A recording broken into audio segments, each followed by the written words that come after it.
Le cinéma d'horreur a connu de nombreuses étapes. Il s'est à la fois révolutionné, il a muté et il s'est adapté et a connu de nombreuses dates qui ont jalonné son histoire et qui l'ont amené à ce qu'il est aujourd'hui. Ces étapes, ce sont des films qui restent ancrés dans la mémoire collective et qui sont souvent cités comme des références, comme des emblèmes du cinéma moderne qui ont forgé des metteurs en scène. Ainsi, dans cette émission, il était évident qu'il fallait parler d'un film qui avait tenté de mixer cinéma d'horreur pur et dur et œuvre de genre complexe, comme c'est souvent le cas avec celui de la science-fiction. En 1977, le projet Dune qui devait être réalisé par Alejandro Jodorowsky mourut avant même d'avoir pu commencer son tournage. Mais des cendres de ce projet pharaonique, une œuvre folle vit le jour. Une œuvre qui reste aujourd'hui ancrée dans les esprits de la pop culture et des cinéphiles.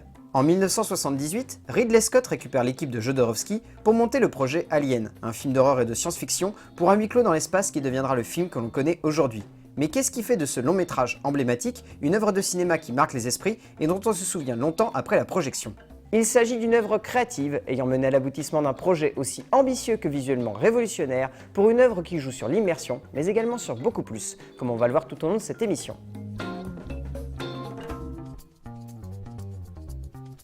Si Alien est devenu au fil du temps une œuvre reconnue comme un classique, c'est d'abord parce que l'équipe de Scott a offert tout simplement un travail pharaonique à la hauteur de ce que semblait vouloir Jodorowsky sur Dune. Graphiquement, le film emprunte à la fois des œuvres picturales fortes, comme Van Gogh par exemple, comme au cinéma. On pense bien sûr au film 2001, mais également, le film emprunte beaucoup au cinéma d'invasion des années 50, ce qui donne cette sensation de voir une vraie filiation entre une nouvelle conception du genre de la SF et cet hommage présent à des œuvres passées. Cela donne lieu à un métrage qui tente des choses et qui s'impose par le travail de Bannon, qui s'est inspiré de Moebius et de H.R. Giger pour créer un univers qui a influencé beaucoup de monde et qui continue de le faire aujourd'hui.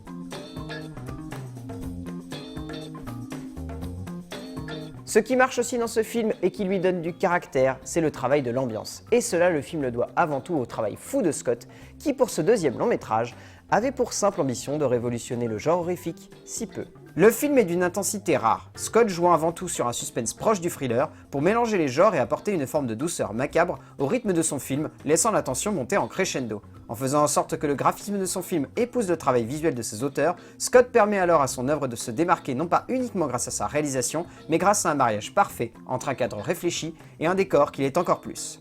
Et bien évidemment, si Scott a fait en sorte que son long métrage soit en avance sur son temps, c'est parce qu'il a choisi de ne pas édulcorer son œuvre et de la rendre crue et violente, à l'image de son film de chevet à l'époque, Massacre à la tronçonneuse.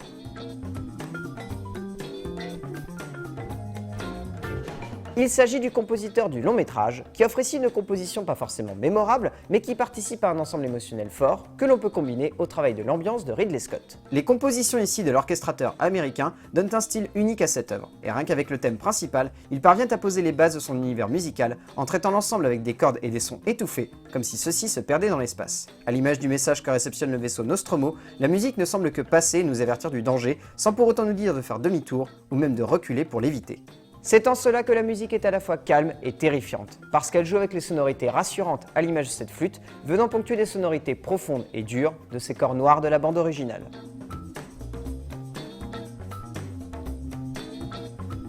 Là, il s'agit d'un point un peu particulier du film, un point qui fait que l'on garde en mémoire cette œuvre et qu'elle est parvenue à rentrer dans les annales du cinéma par la grande porte, grâce au travail d'un homme complétant l'immersion principale du film.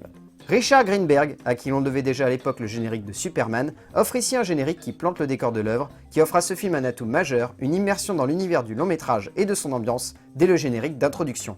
Le choix de l'apparition de la typographie, le jeu avec la musique, le cadre lent et suave qui traverse un espace infini, tout est là pour planter le huis clos qui va gangréner nos héros et les enfermer dans l'infini de la galaxie. Avec ce générique, Greenberg complète l'idée de base du film, imposer quelque chose de neuf, et cela le créateur le fait dès le générique, comme une profession de foi au spectateur, comme un testament lui annonçant le poids du long métrage qui va se dérouler devant lui. Alien est entré dans la légende du cinéma par la grande porte. Il s'est imposé de manière totale grâce à ses différents points en particulier, mais également grâce à l'impact qu'il a encore aujourd'hui sur la pop culture et le cinéma. Encore aujourd'hui, beaucoup de réalisateurs de science-fiction ont ce film sur leur table de chevet. Encore aujourd'hui, beaucoup essayent de l'égaler, même son propre metteur en scène, mais peu y arrivent. C'est un ensemble qui a fait rentrer ce film dans la légende, c'est un atout qui fait qu'aujourd'hui, une œuvre comme Alien est connue et reconnue par tous, comme un moment de cinéma aussi génial que complexe, aussi révolutionnaire qu'évident.